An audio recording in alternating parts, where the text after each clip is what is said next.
여러분 혹시 기억나실진 모르겠습니다. 지난 1월입니다. 역주행 차량에 안타깝게 60대 가장이 목숨을 잃었던 사고가 있었습니다. 안진용 기자님. 네, 지난 1월 19일 새벽 서울 서부간선도로에서 벌어진 사고입니다.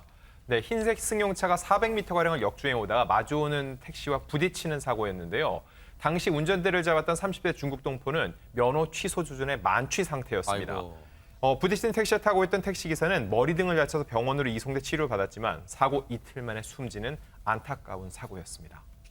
역주행 운전 때문에, 역주행 차량 때문에 정말로 청천벽력으로 택시 기사님, 운전자분이 사망을 했다는 거잖아요. 김유진 아나운서. 그렇습니다. 당시 처참했던 사고 현장 모습을 저희가 영상으로 준비했는데요. 함께 보면서 설명해 드리겠습니다.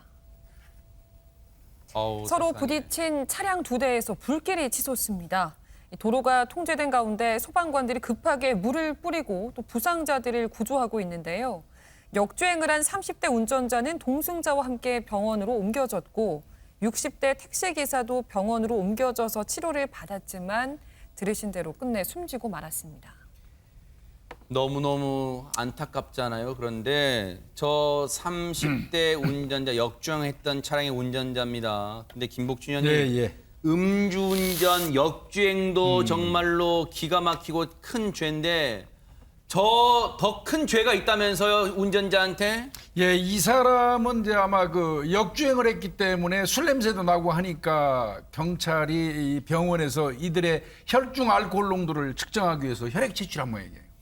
당연히 그 뭐 면허 취수 이상의 그 알코올 성분이 나왔고요. 세상에. 그런데 그 혈액 검사를 하는 과정에서는 단지 그것만 검사하는 게 아니거든요. 그래요? 다른 것도 검사가 됐는데 네. 거기서 아마 그 이 마약 성분이 나온 것 같고요. 세상에. 그다음에 이 가해자 그 사람의 옆에 동승자까지 아마 그 혈액 검사를 했는데 똑같이 마약 성분과 음주 이거 알코올 성분이 나온 걸로 보입니다. 그래서 이 사람들은 특가법상의 위험운전 치사죄하고요. 마약류관리법 위반으로 기소가 된 겁니다. 네.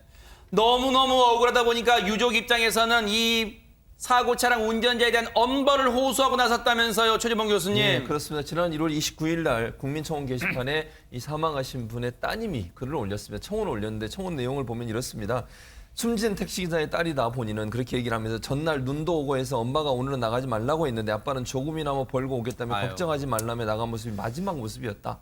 그렇게 얘기하면서 평생 가족들을 위해서 최고의 남편이자 아빠였다. 아빠의 존재를 하루아침에 앗아간 사람들을, 그 다음이 중요합니다.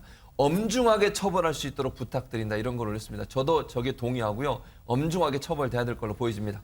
그런 가운데 오늘 이 사건에 대한 법원의 판단이 나왔다면서요, 이인철 변호사님. 보통 이제 교통사고 범죄는 과실범 아닙니까? 근데 저는 이 뭐 음주운전이라든지 마약에 취해서 운전하는 거는 고의범이라고 생각이 됩니다. 맞아요. 마약에 취해가지고 이게 환각 상태에 빠져서 운전한다는 것은요, 결국 다른 사람을 죽이겠다. 이게 미필적으로가 있는 것이고 거의 살인죄에 준해야 되고요. 법원도 피고인은 범행 피해가 이렇게 심함에도 불구하고 피해자들과 합의하지 못했다. 특히 사고로 부모를 잃은 피해자의 자녀가 엄벌을 탄하는 점을 고려했다고 해서 징역 5년을 선고했습니다.